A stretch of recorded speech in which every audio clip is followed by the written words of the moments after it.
조합제 TV 시청자 여러분 안녕하십니까. 2021년 8월 13일입니다. 지금 대통령 선거판에서 최재형 전 감사원장이 아주 본질적인 화두를 던졌습니다. 국가가 국민의 삶을 전적으로 책임진다는 것은 국민 한 사람 한 사람의 삶에 간섭을 하는 전체주의적 발상이다라는 주장을 펴니까 여야가 이 화두를 가지고 논쟁을 벌이고 있습니다. 그 중에서 최재형 전 감사원장의 주장을 지지하고 나선 사람이 있습니다. 윤희숙 국민의힘 국회의원입니다. 이분이 국가는 무엇을 책임져야 하는가, 말꼬리만 잡지 말고 생각을 말해보세요 하는 글을 페이스북에 올렸습니다. 이런 논쟁은 정말 생산적인 겁니다. 이런 논쟁을 통해서 문재인 정권의 정책이 과연 국민을 위한 것인지 아니면 국민을 위하는 척하면서 국가가 국민의 삶 속으로 침범해가지고 개인의 자유를 망가뜨려서 결과적으로는 우리 대한민국이라는 공동체의 활기와 생산성과 자율성을 무너뜨리는 것인지를 구별할 수 있게 하기 위해서는 서로 치열하게 논리 싸움을 해야 합니다. 우선 윤희숙 의원이 페이스북에 올린 글을 소개를 해드리겠습니다. 지금 논란이 되고 있는 국가가 국민의 삶을 모두 책임져야 하는가는 이번 대선의 가장 의미 있는 화두 중 하나가 될 것이라 생각합니다. 말꼬리만 잡고 늘어지는 우리 정치의 행태는 이 화두의 중요성을 제대로 인지하지 못하기 때문입니다. 19세기 후반 이후 최대 논쟁은 바로 국가가 국민 삶의 무엇을 책임져야 하는가였습니다. 국민이 자유롭고 안전하게 잠재력을 전적으로 발휘하며 살 수 있도록 빈곤을 비롯한 각종 장애물을 치우는 역할을 해야 한다는 원칙은 언제나 뚜렷했습니다. 그러나 국가의 책임은 간섭과 통제와 불가분의 관계인지라 무턱대고 확대하면 개인의 자유를 침해할 수밖에 없습니다. 그렇기 때문에 국가 역할에 대한 의미 있는 논쟁은 국가가 책임지냐 아니냐가 아니라 무엇을 어떻게 해야 합니다. 이것은 지금도 진행 중인 거대한 논쟁입니다. 정치는 이 물음에 답하는 일입니다. 이 윤희숙 의원은 이제 논점을 정리를 합니다. 국가가 국민의 삶을 책임지는 부분이 있습니다. 그러나 모두를 책임져야 되느냐? 그러면 무엇을 책임져야 하느냐? 그 무엇을 한번 가려보자는 거죠. 국가가 국민의 삶을 책임져야 할 부분이 있습니다. 첫째, 국방입니다.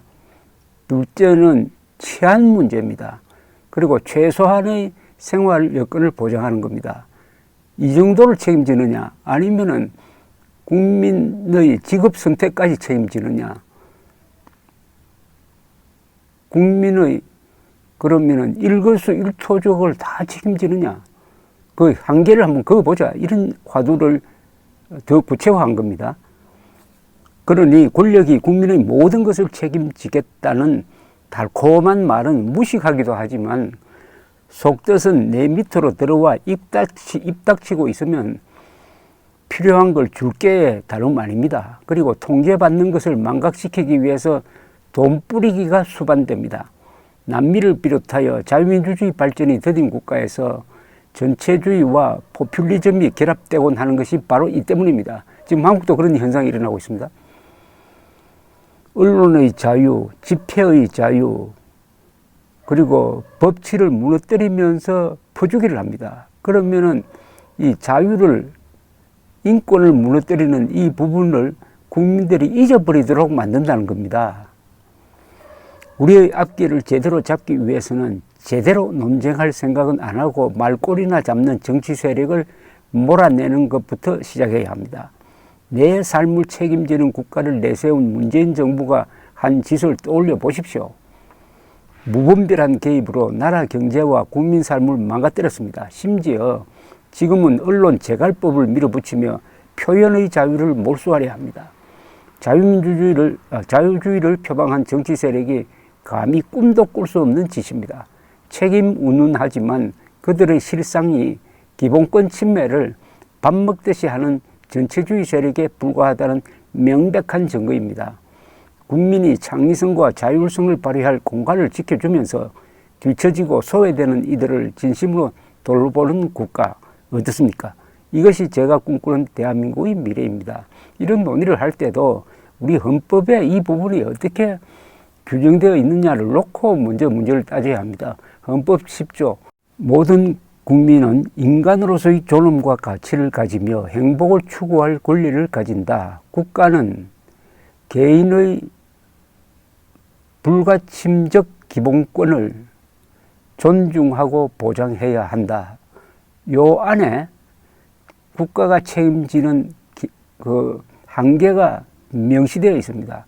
국가가 책임지더라도 책임을 명분화 해가지고 간섭해서는 안 된다. 즉 국민의 기본권은 국민이 가지고 있는 불가침적 기본권을 제한하면 안 되는데 그 국민이 가지고 있는 불가침적 기본권의 핵심이 자유민주적 기본질서입니다.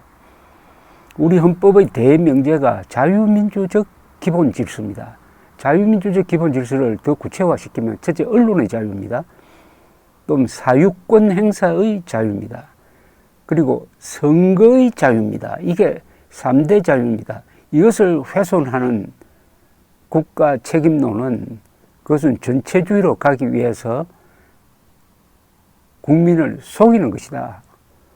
바로 윤희숙 의원이 그 점을 강조를 했는데 특히 윤희숙 의원이 이 논리에서 아주 경청할 부분은 이겁니다.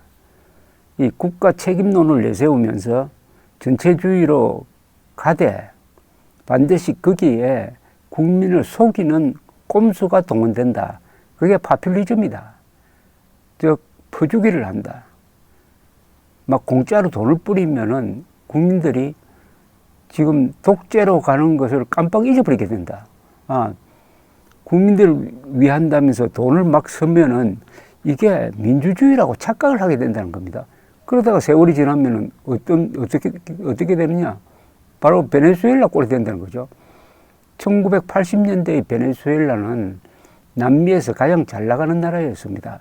경제도 그렇고 민주적 정치 활동에서도 그러하였습니다. 그러나 1990년대에 차베스라는 공산주의자 출신 군인이 등장하면서 이자가 또 선거를 통해서 집권을 했습니다. 그래서 퍼주기를 했습니다. 퍼주기를 한 20년 동안 하니까 남미에서 가장 잘 나가는 나라가 남미에서 가장 비참한 나라가 되었습니다. 석유 매장량이 세계에서 유수한 나라인데 기름을 수입하고 있는 판입니다. 쓰레기통을 뒤져가지고 음식을 먹으니까 신도들에게 제발 음식 쓰레기 버릴 때 깨끗하게 사과 버려주세요라고 호소하는 이런 게 다 국가가 국민의 삶을 책임진다는 이 속임수에서 나왔다는 것.